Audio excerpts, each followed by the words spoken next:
السلام علیکم ورحمۃ اللہ وبرکاتہ۔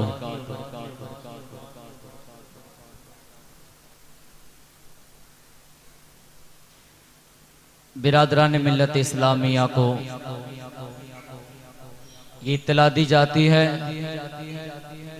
کہ محفل میلاد کا یہ پروگرام شروع ہونے جا رہا ہے، لہذا تمام اسلامی بھائیوں سے یہ مؤدبانہ گزارش ہے کہ وہ جلد سے جلد اس محفل پاک میں شرکت فرمائے۔ میں تمام اسلامی بھائیوں سے یہ گزارش کرتا ہوں کہ جلد سے جلد محفل پاک میں شرکت فرمائے۔ آئیے بیان سے قبل حضور کی شان میں نعت رسول مقبول صلی اللہ تعالی علیہ وسلم پیش ہونے جا رہی ہے، اور نعت مقبول صلی اللہ تعالی علیہ وسلم کے لیے میں حافظ و قاری محمد سائم اشرفی کو مدعو کرتا ہوں کہ وہ آئے اور اپنے بہترین انداز میں نعت رسول مقبول صلی اللہ تعالی علیہ وسلم کو سنا کر ہمارے دلوں کو منور اور مجلہ فرمائے۔ اسی اشعار کے ساتھ میں ان کو دعوت سخن دیتا ہوں کہ فرماتے ہیں اعلیٰ حضرت، وہ سوئے لال زار پھرتے ہیں، بولو سبحان اللہ۔ وہ سوئے لال زار پھرتے ہیں اور تیرے دن اے بہار پھرتے ہیں۔ وہ سوئے لال زار پھرتے ہیں، تیرے دن اے بہار پھرتے ہیں، اور جو تیرے در سے یار پھرتے ہیں پھر در بدر یوں ہی خار پھرتے ہیں۔ جو تیرے در سے یار پھرتے ہیں در بدر یوں ہی خار پھرتے ہیں، اس گلی کا گدا ہوں میں جس میں ارے مانگتے تاجدار پھرتے ہیں۔ اس گلی کا گدا ہوں میں جس میں، اس گلی کا گدا ہوں میں جس میں مانگتے تاجدار پھرتے ہیں، اور ہائے غافل وہ کیا جگہ ہے جہاں، ہائے غافل وہ کیا جگہ ہے جہاں کہ 5 جاتے ہیں 4 پھرتے ہیں، اور کوئی کیوں پوچھے تیری بات رضا، کوئی کیوں پوچھے تیری بات رضا، تجھ سے کتے 1000 پھرتے ہیں۔ اور جب عاشقان رسول نے اعلیٰ حضرت کا عشق کا یہ انداز دیکھا تو پھر عاشقان رسول نے اعلیٰ حضرت سے عشق فرما کر ایک ادب کا تقاضا رکھے ہوئے یوں کہا کہ ہر کوئی پوچھے تیری بات رضا، ہر کوئی پوچھے تیری بات رضا، کیونکہ تجھ سے شیدا 1000 پھرتے ہیں، تجھ سے شیدا 1000 پھرتے ہیں۔ حافظ سائم صاحب آئے اور نعت رسول مقبول سنا کر ہمارے دلوں کو منور و مجلہ فرمائے۔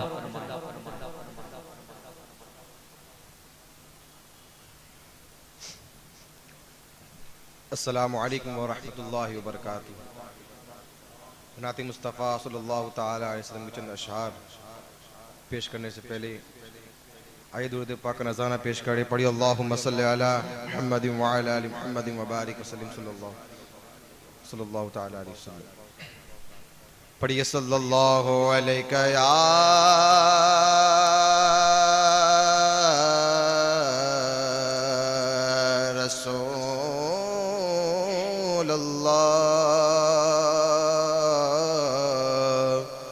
وسلم علیک یا حبیب اللہ۔ تیری نسل پاک میں ہے بچہ بچہ نور کا، تو ہے عین نور تیرا سب گھرانہ نور کا۔ پڑھیے صلی اللہ علیہ یا رسول اللہ وسلم عليك يا حبيب الله بے خود کیے دیتے ہیں بے خود کیے دیتے ہیں انداز حجابانہ دل میں تجھے رکھ لوں دل میں تجھے رکھ لوں اے جلوہ جانانا دل میں تجھے رکھ لوں کیوں آنکھیں ملائے تھے کیوں آنکھیں لگائے تھے کیوں آنکھیں ملائے تھے کیوں آنکھیں لگائے تھے اب رخ کو چھپا بیٹھے میرے آقا اب رخ کو چھپا بیٹھے کر کے مجھے دیوانہ دل میں تجھے رکھ لوں دل میں تجھے رکھ لوں اور جی چاہتا ہے تحفے میں بھیجوں انہیں آنکھیں جی چاہتا ہے تحفے میں بھیجوں انہیں آنکھیں کہ درشن کا تو درشن ہو درشن کا تو درشن ہو نذران کا نذرانہ دل میں تجھے رکھ لوں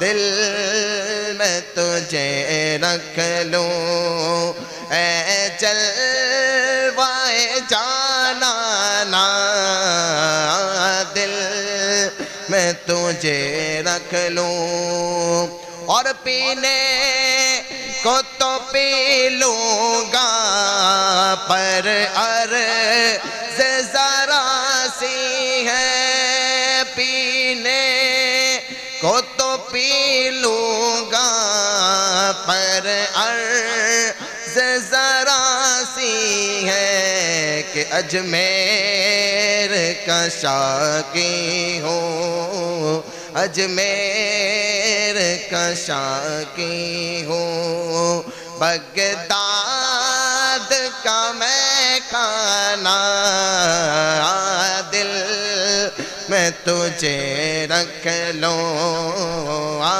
دل میں تجھے رکھ لوں اے جلوہ جانانا دل میں تجھے رکھ لوں بے دم میری قسمت میں سجدے ہیں اسی در کے بے دم میری قسمت میں سجدے ہیں اسی در کے چھوٹا ہے نہ چھوٹے گا چھوٹا ہے نہ چھوٹے گا سانگے در جانانا دل میں تجھے رکھ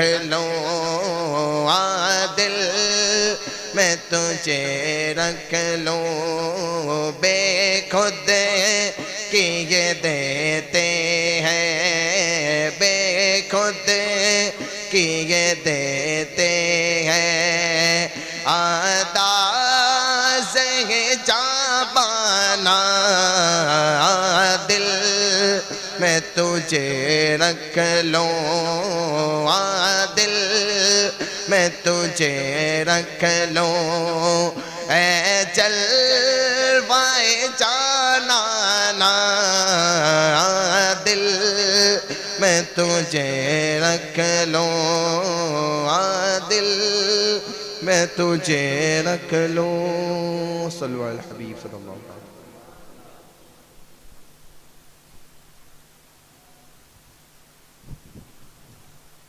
ذرا مچل کر بولیے سبحان اللہ۔ اب آئیے بیان کے لیے میں دعوت سخن دوں اس سے قبل یہ اشعار کو سنیں، اور اشعار اگر سمجھ میں آئے اچھے لگے تو آوازوں کو نکال کر بولنا ہے سبحان اللہ۔ کیا بولنا ہے؟ فرماتے ہیں شاعر کہ قطرائے حق جھکانا سمندر کے سامنے، مچل کر بولو سبحان اللہ۔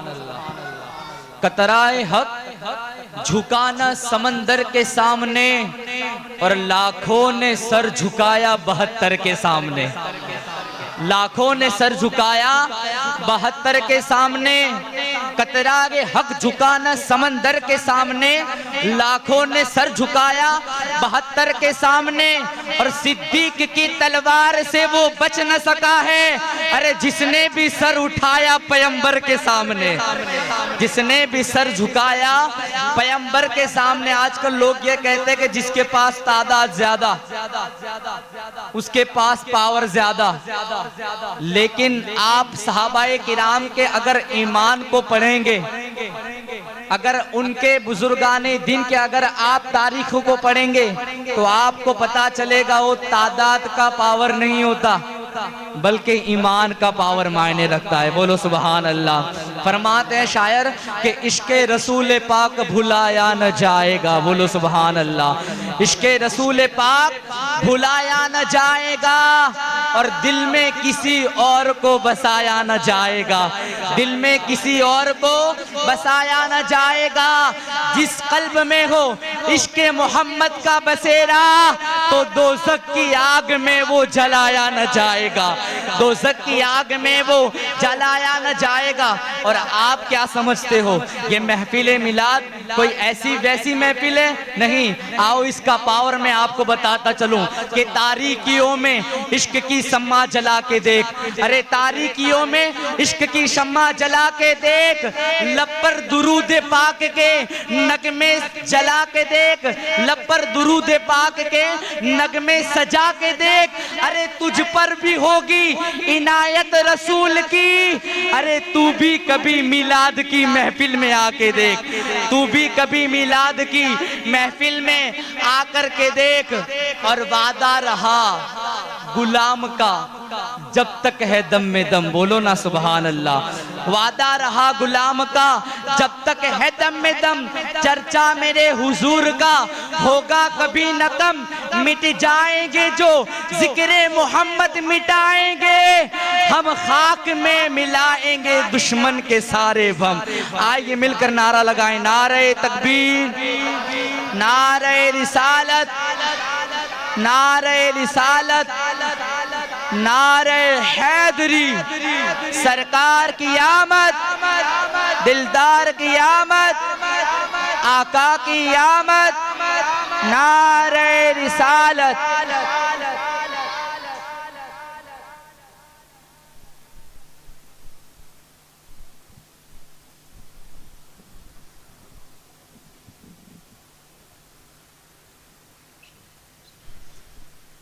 السلام علیکم ورحمۃ اللہ تعالی وبرکاتہ۔ شاید آپ نے میرا سلام نہیں سنا، یا پھر ایسا ہو سکتا ہے کہ آپ نے جواب دیا ہو اور میں نے نہ سنا۔ السلام علیکم ورحمۃ اللہ وبرکاتہ۔ اس طریقے سے آپ محفل کو زندہ رکھنے کی کوشش کریں، زندہ دلی کے ساتھ حضور کی نعت کو اور حضور کی بات کو سننے کی کوشش کریں۔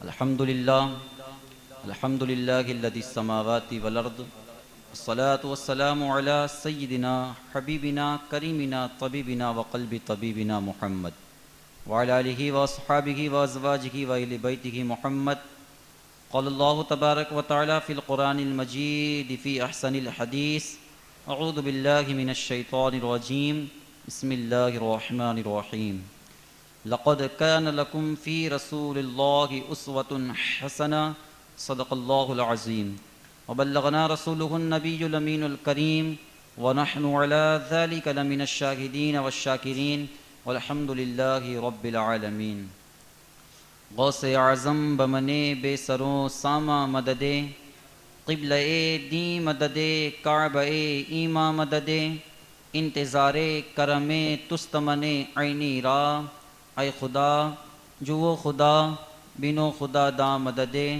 اور تجھے کیا فکر ہو اختر تیرے یاور ہیں وہ یاور بلاؤں کو جو خود تیری گرفتاریں بلا کر دے۔ میرے پیارے آقا علیہ الصلاۃ والتسلیم کے پیارے دیوانوں، کچھ معروضات آپ کی سماعتوں کے حوالے کروں اس سے قبل آئیے ہم اور آپ مل کر انتہائی محبت و عقیدت کے ساتھ ساری ہی کائنات کے مرکز عقیدت ہم غریبوں کے غم خسار ہم غریبوں کی سرور مصطفیٰ جان رحمت شمع بزم ہدایت شب اسراء کے دلہا نوشہ بزم جنت دانا کل مولا کل ختم الرسل خسرو خوباں سیاح لا مکاں مالک انس و جاں وجہ کن فقاں در اللہ المکنون سر اللہ المخزون عالم ما کان وما یکون آب و غیل انبیاء جان و دل اصفیاء مطلع ہر سعادت مقطع ہر سیادت خلاصہ کائنات فخر موجودات جناب احمد مجتبیٰ محمد مصطفیٰ ارواح و نافدہ صلی اللہ تعالیٰ علیہ وسلم کی بارگاہ کے عظیم والا میں جس انداز میں آپ کو درود پاک پڑھا ہوں، حضور کی بارگاہ میں بلند آواز سے درود پاک پڑھنے کی کوشش کرے۔ پڑھے الصلاۃ والسلام علیک یا رسول اللہ۔ پورا مجمع آواز نکار کر بلند آواز سے حضور کی بارگاہ میں درود پاک پڑھے۔ وعلی آلک واصحابک یا حبیب اللہ۔ الصلاۃ والسلام علیک یا نبی اللہ وعلی آلک واصحابک یا نور اللہ صلی اللہ تعالی علیہ وسلم۔ ہر نظر کانپ اٹھے گی محشر کے دن، ہر نظر کانپ اٹھے گی محشر کے دن، خوف سے ہر کلیجہ دہل جائے گا۔ ہر نظر کانپ اٹھے گی محشر کے دن، خوف سے ہر کلیجہ دہل جائے گا۔ پر یہ ناز ان کے بندوں کا دیکھے گے سب، تھام کر ان کا دامن مچل جائے گا۔ پر یہ ناز ان کے بندوں کا دیکھے گے سب، تھام کر ان کا دامن مچل جائے گا۔ اور یوں تو جیتا ہوں حکم خدا سے مگر، یوں تو جیتا ہوں حکم خدا سے مگر، میرے دل کی ہے ان کو یقیناً خبر۔ یوں تو جیتا ہوں حکم خدا سے مگر، میرے دل کی ہے ان کو یقیناً خبر۔ اور حاصل زندگی ہوگا وہ دن میرا، حاصل زندگی ہوگا وہ دن میرا، ان کے قدموں میں جب دم نکل جائے گا۔ حاصل زندگی ہوگا وہ دن میرا، ان کے قدموں میں جب دم نکل جائے گا۔ اور رب سلم وہ فرمانے والے ملے، کیوں ستاتے ہیں اے دل تجھے وسوسے۔ رب سلم وہ فرمانے والے ملے، پھر کیوں ستاتے ہیں اے دل تجھے وسوسے۔ پل سے گزرے گے ہم وجد کرتے ہوئے، پھر کون کہتا ہے پاؤں پھسل جائے گا۔ اور اختر خست کیوں اتنا بے چین ہے، اختر خست کیوں اتنا بے چین ہے، تیرا آقا شہنشاہ کونین ہے۔ لو لگا تو سگی شاہ لولاک سے، لو لگا تو سگی شاہ لولاک سے، غم مسرج کے سانچے میں ڈھل جائے گا۔ لو لگا تو سگی شاہ لولاک سے، غم مسرت کے سانچے میں ڈھل جائے گا۔ میرے پیارے آقا علیہ الصلاۃ والتسلیم کے پیارے دیوانوں، اول روز سے لے کر تو آج کے دین تک سیرت رسول صلی اللہ تعالیٰ علیہ وسلم کے کچھ گوشے، کچھ ابواب، کچھ مضمون، کچھ مضامین میں آپ کے سامنے پیش کرتا آ رہا ہوں۔ ہجرت رسول کے حوالے سے، حضور کی مکی زندگی، مدنی زندگی کے حوالے سے، اور پھر اس کے بعد اصحاب بدر کی ان عظیم قربانیوں کے حوالے سے کچھ داستان، کچھ واقعات میں نے آپ کے سامنے پیش کیے۔ مگر انشاءاللہ آج کے دن سیرت رسول صلی اللہ تعالیٰ علیہ وسلم کے اندر سے ایک بڑا ہی حسین و جمیل اور بڑا ہی خوبصورت مضمون، ٹاپک اور عنوان انشاءاللہ میں آج آپ کے سامنے پیش کروں گا۔ سیرت رسول صلی اللہ تعالیٰ علیہ وسلم کا یہ بڑا ہی خوبصورت اور بڑا ہی حسین و جمیل اور بڑا ہی عظیم عنوان ہے۔ یہ عنوان کیا ہے؟ یہ عنوان اور کوئی عنوان نہیں ہے، بلکہ یہ عنوان رسول کائنات صلی اللہ تعالیٰ علیہ وسلم کی ذات نے جو سب سے پہلا نکاح فرمایا ہے، انشاءاللہ رسول کائنات صلی اللہ تعالیٰ علیہ وسلم کا جو سب سے پہلا نکاح ہوا ہے، اس نکاح کا پس منظر اور اس نکاح کی کچھ جھلکیاں، کچھ رانائیاں انشاءاللہ آج میں آپ کے سامنے پیش کرنے کی سعادت حاصل کروں گا۔ سب سے پہلے تو آپ دیکھیں رسول کائنات صلی اللہ تعالیٰ علیہ وسلم کا جو سب سے پہلا نکاح ہوا ہے، یہ نکاح اماں خدیجۃ الکبریٰ رضی اللہ تعالیٰ عنہا کے ساتھ ہوا ہے۔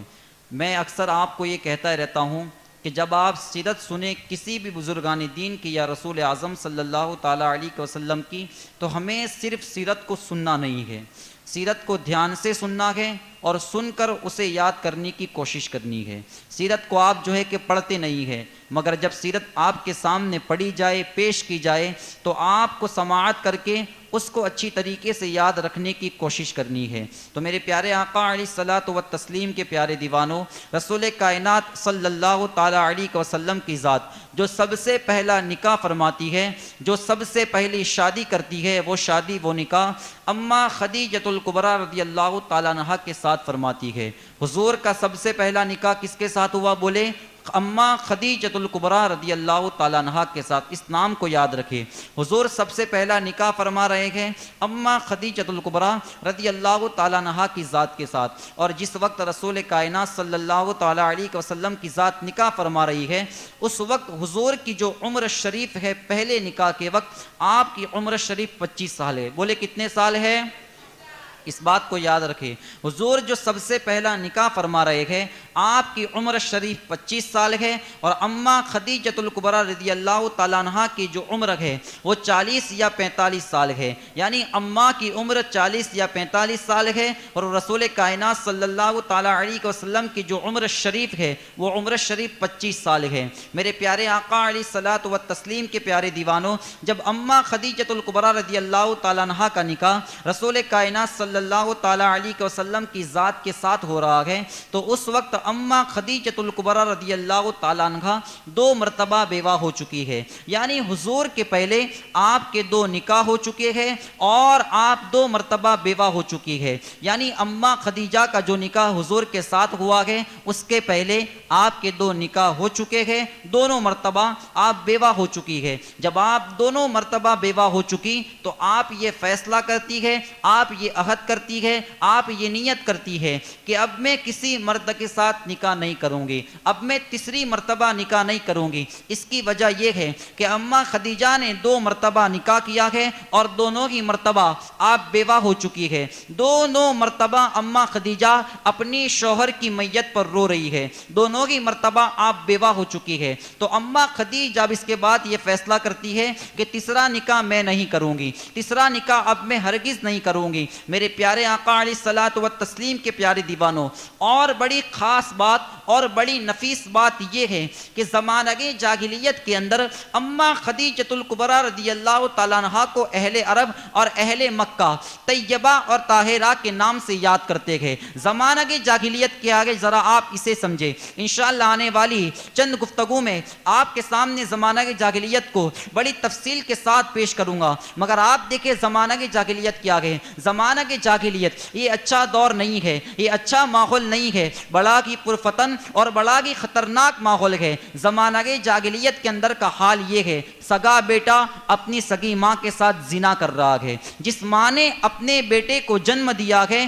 وہی ماں کے ساتھ سگا بیٹا زنا کر رہا ہے۔ کعبے کا طواف، کعبہ معظمہ کا طواف، کعبہ شریف کا طواف لوگ ننگے ہو کر کے کر رہے ہیں، اپنے کپڑوں کو اتار کر کعبے کا طواف ہو رہا ہے، سگا بیٹا سگی ماں کے ساتھ زنا کر رہا ہے۔ اور پھر عرب کا یہ ماحول ہے، ہر طرف زنا عام ہے، ہر طرف شراب عام ہے، ہر طرف شباب عام ہے۔ ایسے خطرناک دور کے اندر بھی، ایسے پرفتن ماحول کے اندر بھی، ایسے فتنے والے دور کے اندر بھی اہل عرب اور اہل مکہ سیدہ خدیجۃ الکبریٰ کو طیبہ اور طاہرہ کے لقب سے یاد کر رہے ہیں، طیبہ اور طاہرہ کہہ کر یاد کر رہے ہیں۔ آپ ان کی پاک دامنی کا اندازہ تو لگائے، آپ ان کی عصمت کا اندازہ تو لگائے کہ زمانہ جاہلیت کے اندر سیدہ اماں خدیجۃ الکبریٰ کو اہل عرب، اہل مکہ طیبہ اور طاہرہ کے نام سے یاد کر رہے ہیں اور پہچان رہے ہیں۔ المختصر، میرے پیارے آقا علیہ الصلوۃ والتسلیم کے پیارے دیوانوں، اور جو سیدہ خدیجۃ الکبریٰ ہے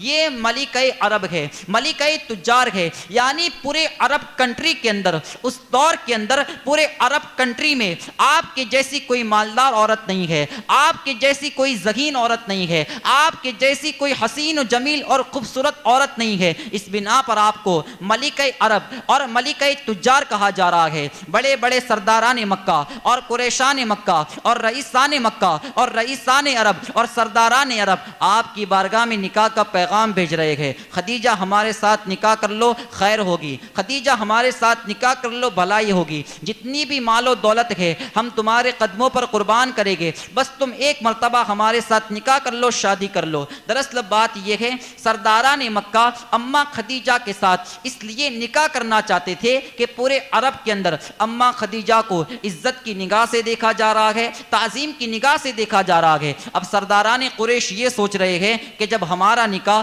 خدیجہ کے ساتھ ہو جائے گا ہماری بھی عزت بڑھ جائے گی، لوگ ہمیں بھی عزت کی نگاہ سے دیکھیں گے، تعظیم کی نگاہ سے دیکھیں گے، پورے عرب کے اندر لوگ ہمیں دیکھ کر یہ کہیں گے دیکھو دیکھو خدیجہ کا شوہر جا رہا ہے۔ یعنی عزت کی وجہ سے لوگ سیدہ خدیجہ کے ساتھ نکاح کا پیغام بھیج رہے ہیں۔ اور کچھ ڈاکو اور موالی جو سرداران مکہ ہے ان کے مال اور خزانے کو دیکھ کر کے ان کے ساتھ نکاح کا پیغام بھیج رہے ہیں، جیسے کہ نکاح ہوگا شادی ہوگی، خدیجہ کا جتنا مال ہے، جتنی دولت ہے، جتنے خزانے ہیں وہ ہمارے ہو جائے گے۔ المختصر ان کی عزت کو دیکھ کر کے لوگ ان پر نکاح کا پیغام بھیج رہے ہیں، ان کی مال و دولت کو دیکھ کر کے لوگ ان تک نکاح کا پیغام پہنچا رہے ہیں۔ المختصر سیدہ خدیجۃ الکبریٰ جتنے بھی رشتہ نکاح آ رہے ہیں تمام کو ٹھکرا رہی ہے، تمام پیغام نکاح کا انکار کر رہی ہے۔ المختصر اب سیدہ خدیجۃ الکبریٰ اپنے ایک غلام زید بن حارثہ، اس نام کو بھی اچھی طریقے سے یاد رکھے، جن جن ناموں کو میں آپ کو یاد کرا رہا ہوں انشاءاللہ آنے والے بیانات میں یہ نام ہمیں کام آئے گے۔ عبداللہ ابن ابی کا نام بھی آپ یاد رکھے، اور اس زید بن حارثہ جو سیدہ خدیجۃ الکبریٰ کا غلام ہے اس نام کو بھی آپ یاد رکھے۔ اب سیدہ خدیجۃ الکبریٰ اپنے غلام زید بن حارثہ، اپنی چند اولاد اور آپ کی ایک سہیلی ہے جس کا نام ہے نفیسہ خاتون، ان چند افراد کے ساتھ اپنی زندگی کو مکے کے اندر گزار رہی ہے۔ میرے پیارے آقا علیہ الصلوۃ والتسلیم کے پیارے دیوانوں، آپ سن چکے سیدہ خدیجہ ملکہ عرب ہے، ملکہ تجار ہے، آپ کا تجارت کا کاروبار ہے، آپ تجارت کے قافلے کو روانہ کر رہی ہے، مال و دولت کو کمانے کے لیے آپ تجارتی قافلے کو ملک شام، حبشہ کی طرف یا پھر یمن کی طرف یا پھر بصرہ کی طرف آپ جو ہے کہ تجارتی قافلے کو روانہ کر رہی ہے۔ المختصر ہوتا یہ ہے سیدہ خدیجۃ الکبریٰ اپنی سہیلی نفیسہ خاتون سے یہ کہتی ہے، دیکھ نفیسہ خاتون بڑا پرفتن دور ہے، جب بھی قافلے کو روانہ کرتی ہوں قافلے کو لوٹ لیا جاتا ہے، قافلے کے اندر جسے سردار بناتی ہوں، سردار کے طور پر جسے منتخب کرتی ہوں میرے مال کو غصب کر لیتا ہے، میرے مال کو لوٹ لیتا ہے، جو ہے کہ عرب کے ڈاکو اور لٹیرے لوگ میرے مال کی حفاظت نہیں کر رہے ہیں، میرے مال کو لوٹ رہے ہیں، میرے خزانے کو لوٹ رہے ہیں۔ جب جب قافلہ یمن جائے یا دوسرے ملک میں جائے تجارت کے لیے میرے قافلے کو لوٹا جا رہا ہے۔ اب اس سوال کا کوئی جواب ڈھونڈنا ہوگا، اس پریشانی کا کوئی حل ڈھونڈنا ہوگا، اس مشکل کا جو ہے کہ کوئی راستہ تلاش کرنا ہوگا۔ نفیسہ خاتون بڑی ذہین عورت ہے، بڑی چالاک عورت ہے۔ اب نفیسہ خاتون سیدہ خدیجۃ الکبریٰ سے کہتی ہے، دیکھ خدیجہ عرب کے اندر ایک سردار ہے، سرداران عرب اور سرداران مکہ کے اندر سے ایک سردار ہے، زمانہ جسے اور عرب والے جسے مکے والے جسے حضرت ابو طالب کے نام سے یاد کرتے ہیں۔ تو حضرت ابو طالب کو اپنے گھر پر بلا، یقیناً ان کے پاس اس سوال کا جواب ہوگا، اس پریشانی کا حل ہوگا، اس سوال کا جواب ہوگا۔ المختصر سیدہ خدیجۃ الکبریٰ جناب حضرت ابو طالب کو اپنے مکان پر بلاتی ہے۔ حضرت ابو طالب جو حضور کے چچا ہے، حضرت عبد المطلب یہ حضور کے دادا ہے، جب آپ نے پردہ فرمایا، جب آپ کا وصال ہوا، حضرت عبد المطلب کے بعد رسول کائنات صلی اللہ تعالیٰ علیہ وسلم کی بظاہر کہہ رہا ہوں، بظاہر جس نے پرورش کی ہے، اس ذات کو حضرت سیدنا ابو طالب کے نام سے یاد کیا جاتا ہے اور پہچانا جاتا ہے اور جانا جاتا ہے۔ یہ آپ کے چچا کے المختصر۔ اب حضرت ابو طالب مولا کائنات کے والد صاحب ہے۔ اب حضرت ابو طالب سیدہ خدیجۃ الکبریٰ کے مکان میں آتے ہیں۔ اب سیدہ خدیجۃ الکبریٰ کہتی ہے، دیکھو آپ دیکھو میں بیوہ ہوں، آپ سردار ہو کر کے میری خیر خواہی کے لیے نہیں آ رہے ہیں، آپ سرداران مکہ ہو کر کے اتنے اچھے انسان ہو کر کے آپ میری خیر خواہی کے لیے نہیں آ رہے ہیں۔ یہاں خدیجۃ الکبریٰ رضی اللہ تعالیٰ عنہا کے جملوں پر آپ غور کریں۔ سیدہ خدیجہ کو یقیناً کسی کی خیر خواہی کی ضرورت نہیں ہے۔ بڑے بڑے سرداران مکہ اور سرداران عرب آپ کی بارگاہ میں نکاح کا پیغام بھیج رہے ہیں خیر خواہی کے لیے۔ سیدہ خدیجۃ الکبریٰ حضرت ابو طالب کی بارگاہ میں یوں کہتی ہے کہ آپ میری خیر خواہی کے لیے نہیں آتے ہیں، آپ اس بیوہ پر دھیان نہیں دیتے ہیں۔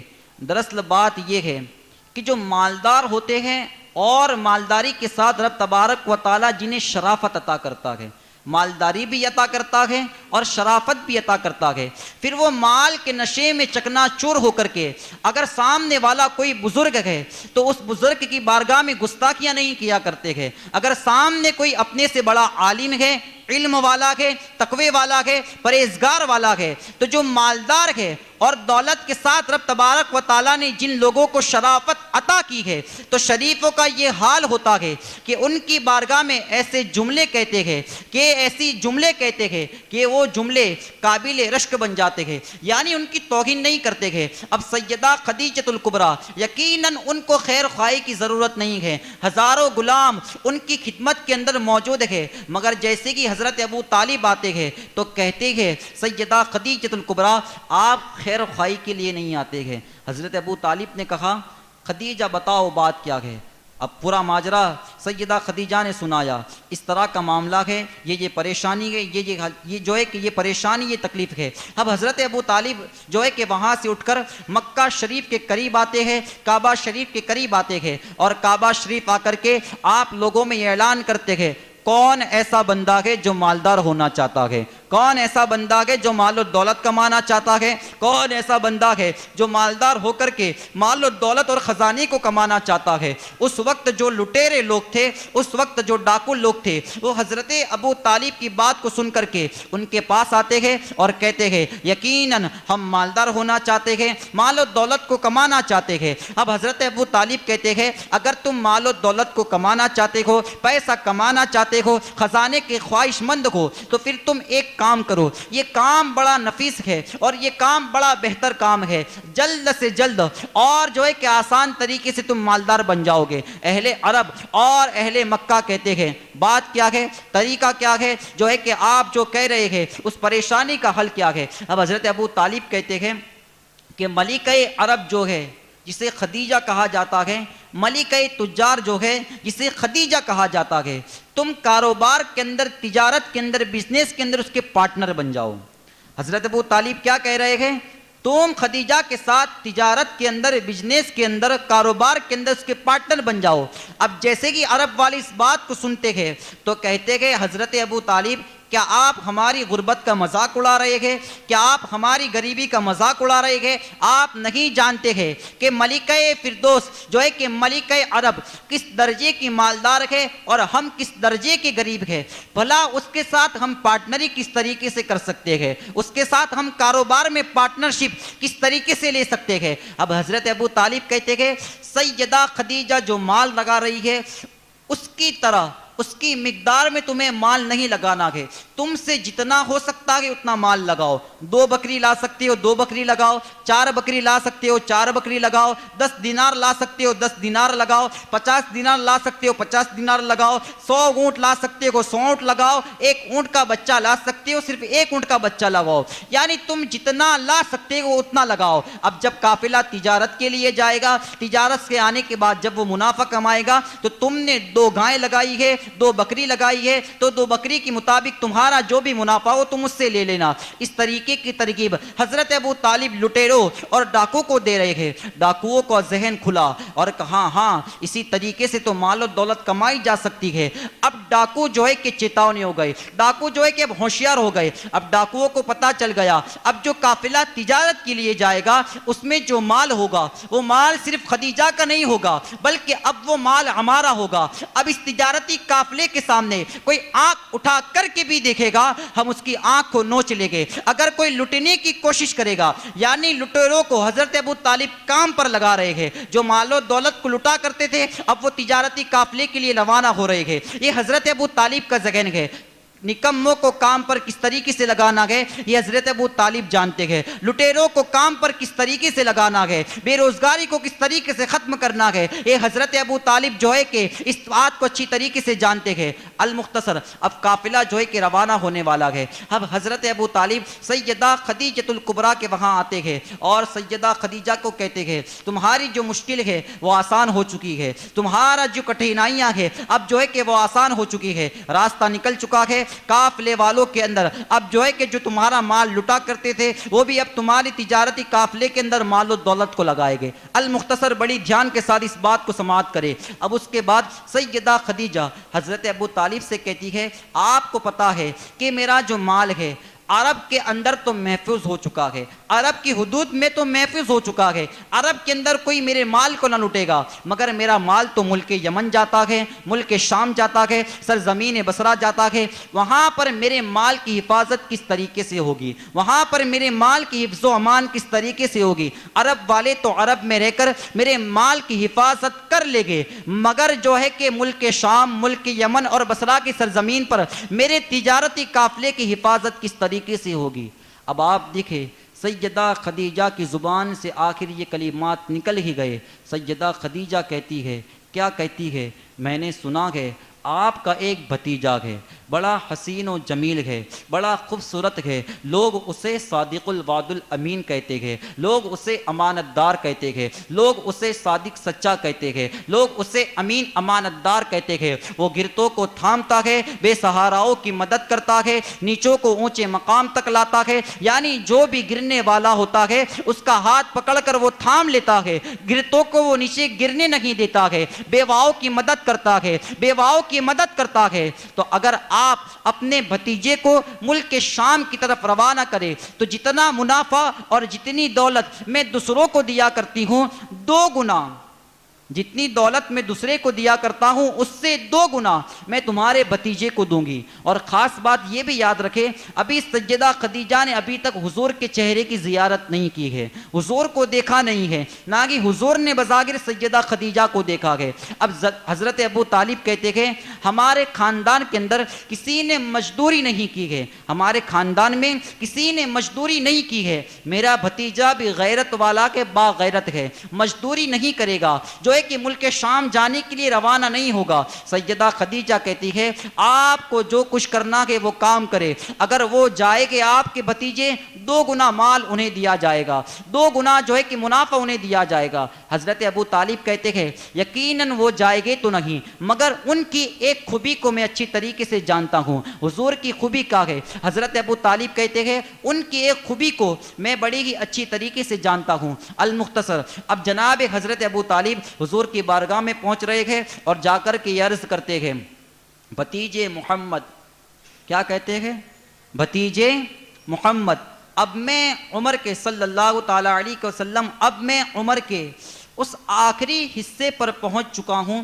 ان قریب اب میری موت قریب ہے, ان قریب اب مجھے موت آنے والی ہے، کیونکہ عمر کے آخری حصے پر پہنچ چکا ہوں، مگر یہ میری خواہش ہے کہ تیرا گھر بس جائے، تیری شادی ہو جائے، تیرا نکاح ہو جائے، مگر ابھی پوزیشن ایسی نہیں ہے، میں غربت کے اندر ہوں، میں غریب ہوں، ابھی پوزیشن ایسی نہیں ہے تیرا نکاح کر سکوں، تیری شادی کر سکوں۔ یہ جو خدیجہ ہے، دنیا جسے ملکہ عرب اور ملکہ تجار کہتی ہے، ملک شام کی طرف ایک قافلے کو روانہ کر رہی ہے، اگر تو جا کر کے اس قافلے میں شامل ہوگا، اگر تو جا کر کے اس قافلے میں شامل ہو جائے گا تو خدیجہ یہ کہتی ہے تمہارے بھتیجے کو 2 گنا مال عطا کروں گی، تمہارے بھتیجے کو 2 گنی دولت عطا کروں گی۔ اب جیسے کہ حضور نے اس بات کو سنا، حضور ارشاد فرماتے ہیں، ابھی حضور نے اعلان نبوت نہیں کیا ہے، 40 سال کی عمر میں حضور اعلان نبوت کرے گے، آپ سن چکے ہیں، ابھی جو حضور کی عمر ہے وہ قریباً 24 یا 25 سال کی ہے۔ حضور نے سن کر کے کہا، چچا آپ جانتے ہیں میں مزدوری نہیں کرتا، آپ کو پتا ہے مزدوری مجھے پسند نہیں ہے، میں مزدوری نہیں کرتا ہوں، یقیناً جو کائنات کو پالنے والا ہو، کائنات جس کے در سے کھاتی ہو، کائنات جس کے در سے پیتی ہو، کائنات کو جو پالتا ہو، کائنات کو جو کھلاتا ہو، بھلا وہ مزدوری کس طریقے سے کر سکتا ہے؟ کائنات کے اندر جسے جو کچھ بھی ملا ہے ان کے دربار سے ملا ہے، ان کے دربار سے ملا ہے، ان کے صدقے میں ملا ہے، لا ورب العرش جس کو جو ملا ان سے ملا، بٹ تیغے قونین میں نعمت رسول اللہ کی جو کائنات کے اندر اور قونین میں سب کو نعمت بانٹنے والا ہے، تو یقیناً وہ مزدوری کس طریقے سے کر سکتا تھا۔ مگر حضرت ابو طالب جانتے ہیں حضور کو کس طریقے سے منانا ہے، حضور کی خوبی کیا ہے۔ اب حضرت ابو طالب حضور کی خوبی کو بیان کرتے ہیں اور کہتے ہیں بھتیجے بات یہ ہے کہ یہ جو خدیجہ ہے 2 مرتبہ بیوہ ہو چکی ہے، بیوہ خاتون ہے، 1 مرتبہ نہیں 2 مرتبہ بیوہ ہو چکی ہے، مکے والے اس کے مال کو لٹ رہے ہیں، کفار اور جو ہے کہ لٹیرے اس کے مال کو لٹ رہے ہیں، اس کے خزانے کو لٹ رہے ہیں۔ اب حضرت ابو طالب جانتے ہیں کہ یہ جو میرا بھتیجا محمد ہے ہر بات کا انکار کر سکتا ہے، مگر بیوہ کی مدد کے لیے انکار نہیں کر سکتا، ہر بات کے لیے انکار کر سکتا ہے، مگر کسی بیوہ کی مدد کے لیے، امداد کے لیے یہ میرا بھتیجا محمد انکار نہیں کر سکتا۔ جیسے کہ حضور نے سنا خدیجہ بیوہ ہے، فوراً سر کو جھکا کر کے کہا چچا آپ جیسا کہے پھر ویسا ہی ہوگا۔ اب رسول کائنات صلی اللہ تعالیٰ علیہ وسلم المختصر جناب خدیجۃ الکبریٰ رضی اللہ تعالیٰ عنہا کے مکان میں تشریف لے جاتے ہیں۔ ابھی تک آپ نے حضور کو دیکھا نہیں ہے اور حضور نے بظاہر سیدہ خدیجہ کو دیکھا نہیں ہے۔ اب سیدہ خدیجہ کہتی ہے ایمان لانے کے بعد وہ وقت بڑا ہی جو ہے کہ بڑا نفیس وقت تھا، بڑی شان والا وقت تھا، میں اپنے گھر کے اندر کام کاج میں مصروف تھی اور جو میرا دروازہ ہے آپ اسے غور سے سنیں۔ سیدہ خدیجہ کہتی ہے جب حضور پہلی مرتبہ میرے مکان میں آئے، جب میں نے رسول کائنات کو پہلی مرتبہ دیکھا، میں گھر کے کام کاج میں مصروف تھی، میرا جو گھر کا دروازہ ہے وہ ایسی طرف تھا کہ نہ وہاں سے سورج گزرتا ہے، نہ سورج آتا ہے، نہ سورج جاتا ہے۔ اپنی زبان میں کہے تو سیدہ خدیجہ کا جو مکان ہے اس کا جو دروازہ ہے ایسی سمت ہے، ایسی جانب ہے کہ وہاں سے نہ سورج کی روشنی آ سکتی ہے نہ سورج کی شعاعیں آ سکتی ہے، ایسی جانب سیدہ خدیجہ کا مکان ہے اور مکان کے دروازہ ہے۔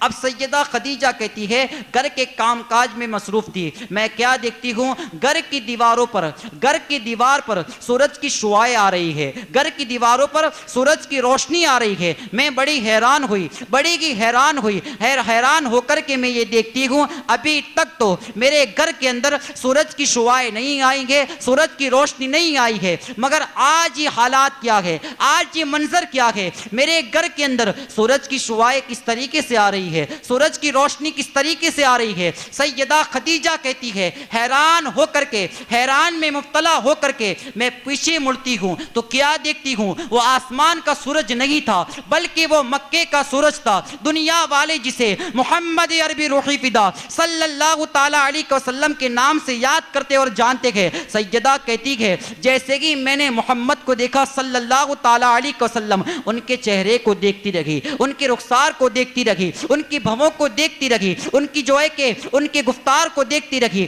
ان کے کردار کو دیکھتی رہی، ان کی زلفوں کو دیکھتی رہی۔ اب سیدہ خدیجہ کہتی ہے جیسے کہ میں نے حضور کو دیکھا میں بڑی حیران تھی، بڑی پریشان تھی کہ کوئی زمین کا انسان میرے سامنے موجود ہے یا آسمان کا فرشتہ دنیا میں تشریف لا کر میرے سامنے کھڑا ہے۔ ایسا حسین و جمیل تھا، ایسا حسن و جمال کا وہ پیکر تھا، دل یہ چاہتا تھا اپنے آپ کو اس پر قربان کر دوں۔ اس بات کو آپ اچھی طریقے سے یاد رکھیں کہ رب تبارک و تعالیٰ نے اپنے محبوب کو جو حسن دیا ہے، اس بات کو بھی آپ یاد رکھیں کہ رب تبارک و تعالیٰ نے بے شمار انبیاء کو حسن دیا، بے شمار بشر کو حسن دیا ہے، مگر جو شان حسن مصطفیٰ کی ہے وہ شان رب تبارک و تعالیٰ نے کسی اور کو عطا نہیں کی ہے۔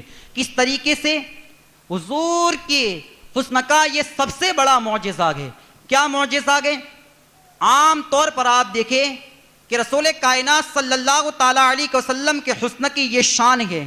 کیا شان ہے؟ کہ آپ کے حسن کو دیکھ کر کے دنیا کی کوئی بھی عورت آپ کے حسن کو دیکھ کر کے غلط محبت کا شکار نہیں ہوئی ہے، غلط عشق کا شکار نہیں ہوئی ہے۔ یعنی آج آپ دیکھیں عموماً اکثر طور پر اگر کوئی عورت خوبصورت مرد کو دیکھتی ہے، خوبصورت نوجوان انسان کو دیکھتی ہے تو فوراً اس کے دل کے اندر ناجائز محبت پیدا ہوتی ہے، غلط عشق پیدا ہوتا ہے۔ یہ عام حسن کی بات ہے۔ حسن یوسف کو دیکھ کر بھی زلیخا جو ہے کہ غلط محبت کا شکار ہوئی ہے، غلط عشق کا شکار ہوئی ہے۔ یہ حسن یوسف ہے۔ حسن مصطفیٰ کی شان کیا ہے؟ حسن مصطفیٰ کو رب تبارک و تعالیٰ نے یہ شان عطا کی ہے کہ آپ کے حسن کو دیکھ کر کے دنیا کی کوئی بھی عورت غلط محبت کا شکار نہیں ہوئی ہے، غلط عشق کا شکار نہیں ہوئی ہے۔ اسی لیے تو حضور مفتی اعظم ہند کہتے ہیں یہ وہ حسین ہے جو فتنے اٹھا کے چلے، یہ وہ حسین ہے جو فتنے اٹھا کے چلے۔ ایک تم حسین ہو جو فتنے مٹا کے چلے،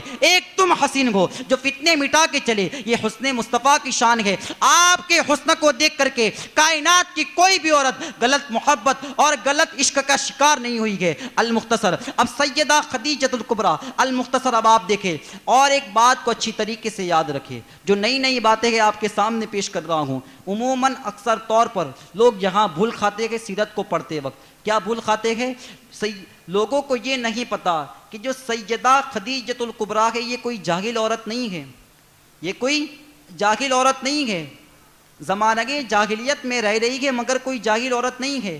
آپ انجیل کی عالمہ ہیں، آپ تورات کی عالمہ ہیں۔ آپ کے جو کزن ہے یعنی رشتے میں جو بھائی ہے ورقہ بن نوفل ایک راہب ہے، توریت کے عالم ہے، انجیل کے عالم ہے۔ ان کے پاس جا کر کے سیدہ خدیجہ انجیل کو سکھا کرتی تھی اور توریت کو سکھا کرتی تھی۔ یعنی سیدہ خدیجہ کوئی جاہل عورت کا نام نہیں ہے، حسین و جمیل ہے، ذہین ہے اور مالدار ہے، اس کے ساتھ ساتھ توریت اور انجیل کی عالمہ ہے، اس کے ساتھ ساتھ انجیل اور توریت کی عالمہ ہے۔ المختصر اب سیدہ خدیجہ نے انجیل پڑھی ہے، توریت پڑھی ہے۔ جیسے کہ حسن مصطفیٰ کو دیکھا، انجیل کھولتی ہے، توریت کھولتی ہے اور دیکھتی ہے کہ انجیل کے اندر جو آخری نبی کی نشانی آئی ہے، تورات کے اندر جو آخری نبی کی نشانی آئی ہے، ان نشانیوں کو اندر پڑھتے جا رہی ہے، حضور کا چہرہ دیکھتے جا رہی ہے۔ سیدہ خدیجہ کہتی ہے انجیل کے اندر جس طرح کی بھوے آخری نبی کی تھی اس طرح کی بھوے ہمیں محمد کی نظر آ رہی ہے۔ توریت کے اندر جس طریقے کا کردار ہمیں توریت کے اندر آخری نبی کا ملا ہے اس طریقے کا کردار مجھے محمد بن عبداللہ کا نظر آ رہا ہے۔ جس طریقے کا حسن انجیل کے اندر آخری نبی کا میں پڑھ رہی ہوں وہ بہو ایسا کی حسن میں سامنے محمد بن عبداللہ کا دیکھ رہی ہوں۔ اب سیدہ خدیجہ کو پتا چل گیا جو سامنے کھڑا ہے کوئی عام ذات نہیں ہے، کوئی معمولی ذات نہیں ہے، یہ آخری نبی ہے، اللہ کا رسول ہے۔ المختصر جب سیدہ خدیجۃ الکبریٰ رضی اللہ تعالیٰ عنہا دوسری مرتبہ بیوہ ہوئی ہے تو آپ یہ خواب دیکھتی ہے۔ کیا خواب دیکھتی ہے؟ دوسری مرتبہ جب آپ بیوہ ہوئی تو آپ یہ خواب دیکھتی ہے، آپ سوئی ہوئی ہے، آپ کے جو ہے کہ گود مبارک کے اندر آسمان سے عرش سے چاند اترا ہے، آپ کی گود میں تشریف لاتا ہے اور اس کی روشنی، اس کی کرنیں آپ کے ہاتھوں سے نکل رہی ہے۔ آپ نے بڑا ہی جو ہے کہ عجیب و غریب خواب دیکھا۔ اب یہ خواب کی تعبیر پوچھنے کے لیے آپ ملک شام خط روانہ کرتی ہے۔ کس کو؟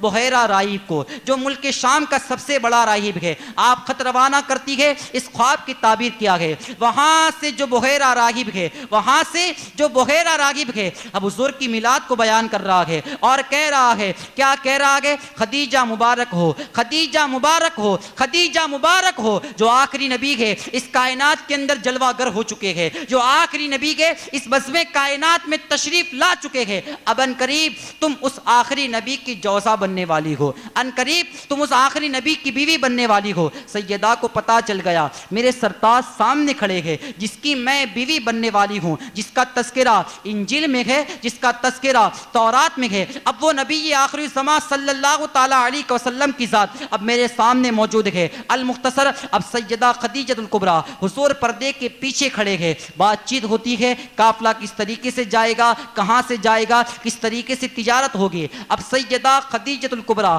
اپنے غلام میسرہ کو حضور کی بارگاہ میں خدمت کے لیے بھیج رہی ہے۔ ملک شام قافلہ روانہ ہوتا ہے۔ اب جو سیدہ کا غلام ہے وہ یہ کہتا ہے، معاملہ بڑا عجیب تھا، بڑا عجیب و غریب معاملہ تھا۔ چند مہینوں کا، 6 یا 7 مہینوں کا تجارتی مال تھا، چند ہی دنوں میں وہ تجارتی مال فروخت ہوتا ہے۔ جتنا منافع پچھلی بار ہوا تھا اب تک وہ منافع نہیں ہوا ہے جو اس بار ہوا ہے، 10 گنا زیادہ منافع ہوا ہے، 10 گنا زیادہ منافع ہوا ہے۔ جو مال 6 مہینے کا تھا وہ چند ہفتوں میں فروخت ہو جاتا ہے۔ المختصر اب وہاں سے جو ہے کہ تجارتی قافلہ واپس آتا ہے ملک شام سے۔ ملک شام سے جب تجارتی قافلہ واپس آتا ہے، جیسے کہ مکہ قریب تھا، سیدہ کا غلام ان کی بارگاہ میں جا کر یہ خوشخبری دیتا ہے، مبارک ہو، مبارک ہو، قافلے نے 10 گنا زیادہ مال کمایا ہے، 10 گنا زیادہ منافع کمایا ہے۔ بڑا عجیب حال ہے، 6 مہینے کا مال چند ہفتوں میں فروخت ہو رہا ہے۔ سیدہ خدیجہ الکبریٰ کہتی ہے،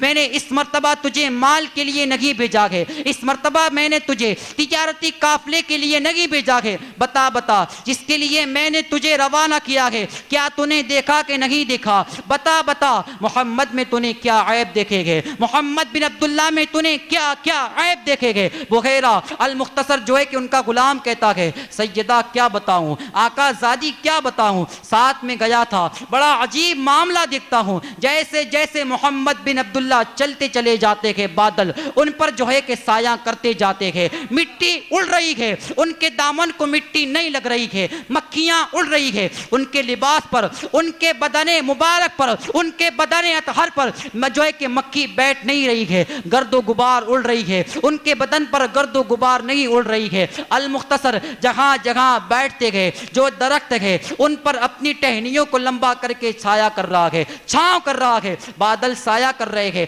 بادل چھاؤں کر رہے ہیں۔ ایسا عجیب و غریب میں نے معاملہ دیکھا ہے۔ سیدہ خدیجہ کہتی ہے، عیب بتا، عیب خوبی مت بتا۔ اب غلام کہتا کہ سیدہ کیا بتاؤں، رب تبارک و تعالیٰ کی عزت کی قسم کہ رب تبارک و تعالیٰ نے محمد بن عبداللہ کو ایسا بنایا ہے اس کے اندر کوئی عیب موجود ہی نہیں ہے۔ جب رب تبارک و تعالیٰ نے اس کے اندر کوئی عیب کو موجود ہی نہیں رکھا ہے پھر عیب کو کس طریقے سے بیان کرو؟ یہ ان کی شان ہے، جانور ان کی تعظیم کر رہے ہیں، پیڑ ان کی بارگاہ میں آ کر کے جو ہے کہ چھاؤں اور سایہ کر رہے ہیں۔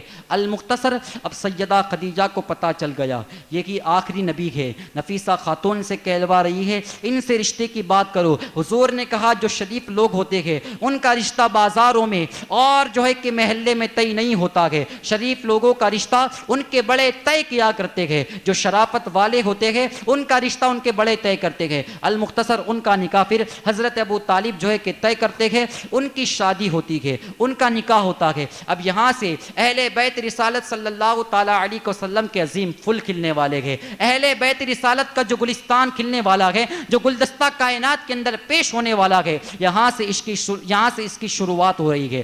المختصر یعنی رب تبارک و تعالیٰ نے سیدہ خدیجہ کو یہ شان عطا کی ہے، یہ مقام عطا کیا ہے کہ جب تک آپ زندہ رہی رسول کائنات نے دوسرا نکاح نہیں فرمایا۔ آپ کے پردہ فرمانے کے بعد حضور اکثر مرتبہ آپ کو یاد کیا کرتے تھے، ایسا نہیں وہ گزر گئے، ان کا وفات ہو گیا حضور بھول گئے، ایسا نہیں۔ رسول کائنات صلی اللہ تعالیٰ علیہ وسلم متعدد نکاح کرنے کے بعد بھی جناب حضرت سید خدیجۃ الکبریٰ رضی اللہ تعالیٰ عنہ کو اکثر یاد کرتے ہیں۔ سیدہ کون؟ سیدہ خاتون جنت کی ماں ہے۔ سیدہ کون ہے؟ حسنین کریمین کی نانی ہے۔ آپ دیکھیں اگر سب سے پہلے کسی نے اسلام لایا ہے، ایمان کو قبول کیا ہے، دائرہ اسلام میں اگر کوئی داخل ہوا ہے، آخری بات بتا رہا ہوں سیدہ خدیجۃ الکبریٰ کے حوالے سے ہم یہ سنتے ہیں جوانوں میں سیدنا صدیق اکبر نے اسلام قبول کیا، بچوں میں مولا کائنات نے اسلام قبول کیا، لیڈیز میں خاتون میں سیدہ خدیجۃ الکبریٰ نے اسلام کو قبول کیا ہے،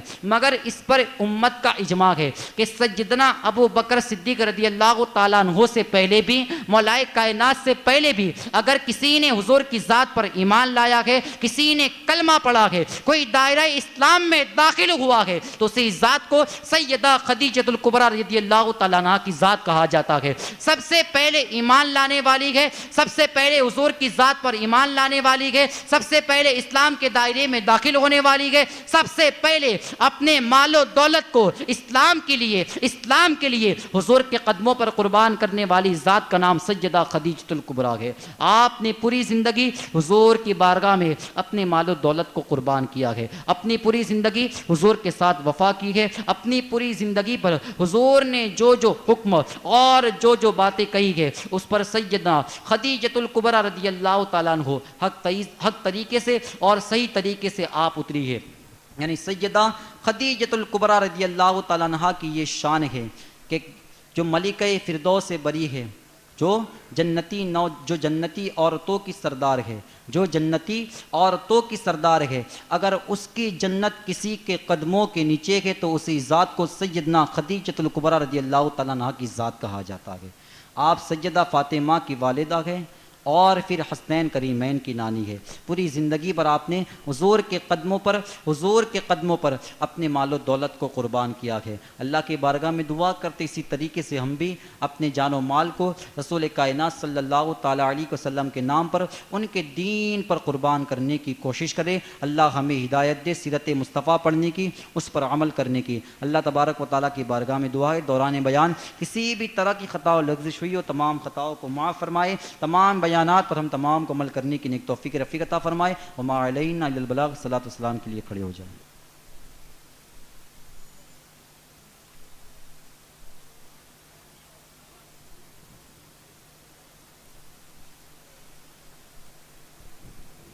یا نبی سلام علیکہ، یا رسول سلام علیکہ، یا حبیب سلام علیکہ، صلوات اللہ علیکہ۔ آپ کا تشریف لانا وقت بھی کتنا سہانا، جگمگا اٹھا زمانہ، ہورے گاتے تھے ترانہ۔ یا نبی سلام علیکہ، یا رسول سلام علیکہ، یا حبیب سلام علیکہ، صلوات اللہ علیکہ۔ واسطہ غوث الورا کا، واسطہ خواجہ پیا کا، واسطہ مرشد پیا کا، غم نہ ہو روز جزا کا۔ یا نبی سلام علیکہ، یا رسول سلام علیکہ، یا حبیب سلام علیکہ، صلوات اللہ علیکہ۔ اے میرے مولا کے پیارے، نور کی آنکھوں کے تارے، اب کسے سید پکارے، تم ہمارے ہم تمہارے، یا نبی سلام علیکہ، یا رسول سلام علیکہ، یا حبیب سلام علیکہ، صلوات اللہ۔ الصلاة والسلام علیکہ یا رسول اللہ، الصلاة والسلام علیکہ یا حبیب اللہ، وعلی آلکہ واصحابکہ یا شفیعنا یوم الجزاء۔ الفاتحہ۔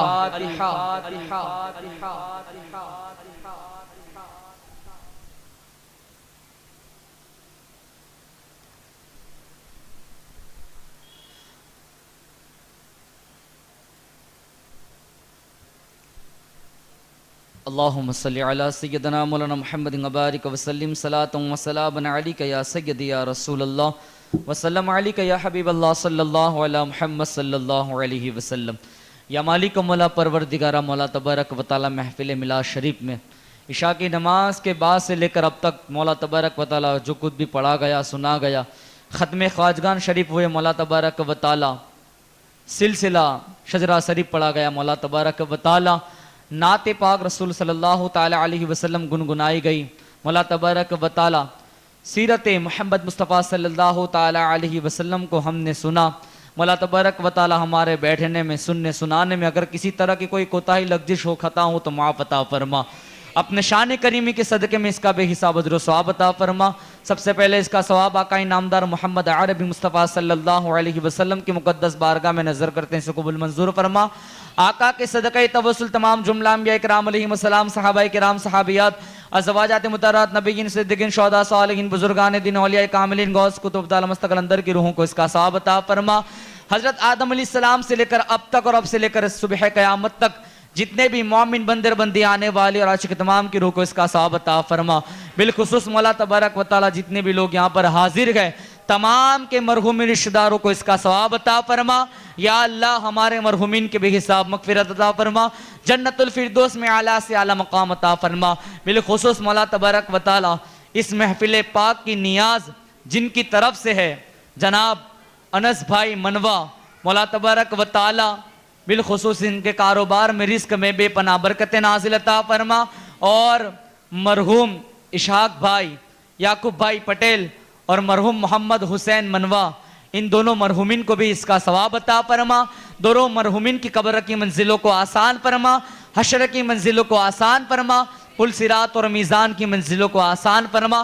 مولا تبارک و تعالی جتنے بھی لوگ یہاں پر حاضر گئے تمام کے گھر میں، کاروبار میں، رزق میں مولا تبارک و تعالی خوب خوب برکتیں نازل عطا فرما، محفل میلاد کا صدقہ عطا فرما، مولا تبارک و تعالی حضور کی آمد کا صدقہ عطا فرما، 12 ربیع الشریف کا صدقہ عطا فرما۔